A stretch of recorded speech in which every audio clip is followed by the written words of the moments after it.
talk to a lot of old school guys, right, in bodybuilding, Rich Gaspari, a bunch of other guys, and they make a point of saying that, bodybuilding is kind of regressing a little bit, right? The quality of bodybuilders on the stage, on the top stage in the world. Right.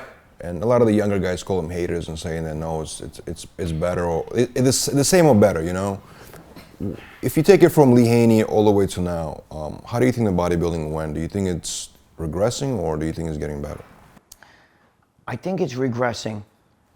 Listen, I'm not putting the guys down because you have to do that. Listen to me. If you're in a strip club and every girl's got big tits, like double D's, and you got small C, you're going to be like, well, if I'm, these girls are making all the money, I got to get bigger tits. So what I'm saying to you is that these guys have no choice because they let the physiques get out of control, okay? And you don't know. Look, what does everybody say? Back in the 90s, 80s, even 70s, you can cut the heads off the pitchers. Samir Banu, Muhammad McCoway. Oh yeah, you know what I mean? You could see the bodies like this and say, who? Mike Christian. Oh, Sean Ray. Dorian Yates. You knew whose body it was. If I cut off these guys today, especially the guys in Kuwait, everybody's huge today. Everybody's got ridiculous thighs today. Everybody's got a 40-inch waist that's ripped with a striated ass. You know what I mean? You don't know. You can't cut that. The physiques don't have that signature. And I think that's what the old school guys do. Now, I get you young guys. I get it. Times have changed. As soon as one guy's so super huge, you got to try to be super huge too. You know what I'm saying? It's like watching the UFC. In the early days in the UFC, they would just get like Tank Abbott guys who would get in there, they were good fighters and knocking guys out in bars and shit. And they would get in there, they could hold their own. And as soon as jiu-jitsu guys got in there and they were fucking everybody up, everybody started doing jiu-jitsu. So now, you got girls that can beat up guys. You know what I'm saying? It's a sign of the times. But unfortunately with us, it's drug induced. Do you understand? It's just more drugs. If you talk to Lee Haney and you told him what these guys, their protocol is, he'd be like, I would never have been a bodybuilder if I had to do that. You would have lost Lee Haney. You never would have. I mean, look at Schwarzenegger. Schwarzenegger, a lot of people consider him the greatest bodybuilder ever. I find him inspirationally great in the sense that to this day, when I watch his physique, and even though there's guys bigger, badder, better lines, there's just something about his body back in the day. We all, I still get inspired. But Schwarzenegger at almost 6'2", okay, weighed maybe 224, that's all he weighed. Sometimes 220. He was less than 10 pounds off being a 212 class.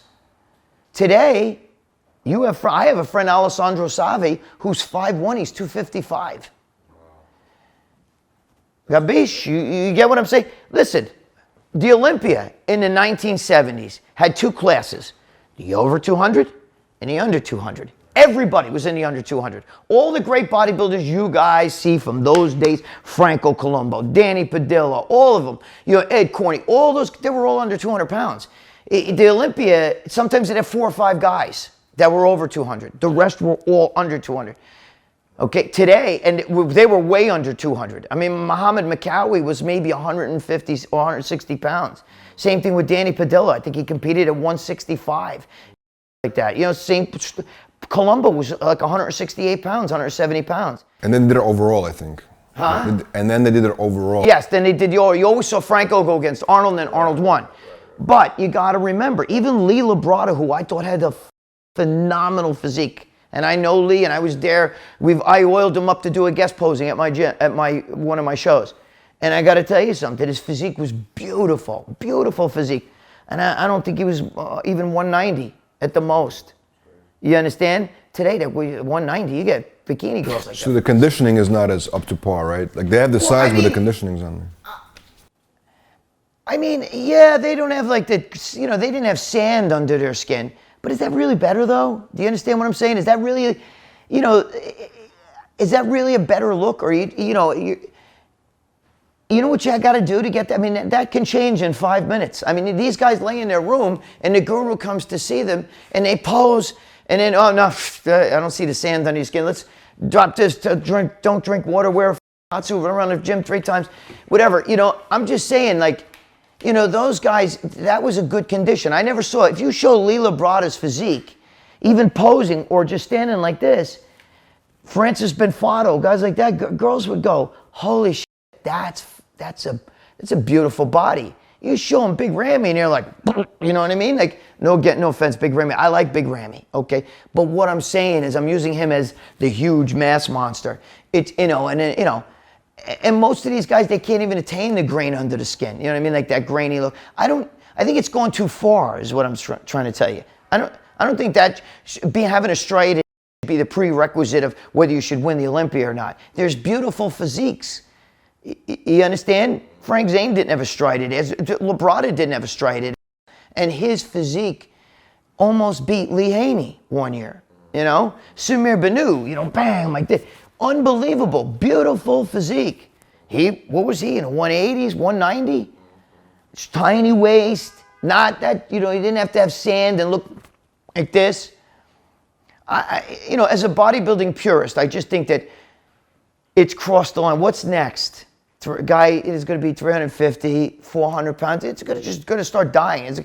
That's why Schwarzenegger said, I think we need to start scoring a really big and grotesque looking, you know, like this, and you see all rips and veins. You know, he wants to start scoring that low because he wants bodybuilding to be, because I'm going to tell you something, as long as that's around and guys look like that, you're never going to, people who like freaks like, yeah, you know, might like that, but the average person will be like, dude, I'm not even watching that. It's disgusting. There's such juice heads. And it's almost like, there's guys who like girls like Chesty Morgan have big tits like this, triple Fs, and you're bouncing them around. And, you know, you may look at that and go, holy shit. But you wouldn't want your girlfriend to have that. You'd be like, dude, that's a little bit too much. You know what I mean? I'm just saying that's the way I look at that. You know, I'm just saying it's not, the old physiques, you can cut their heads off and they had signatures. You know what I mean? And I think that's what the older school guys do.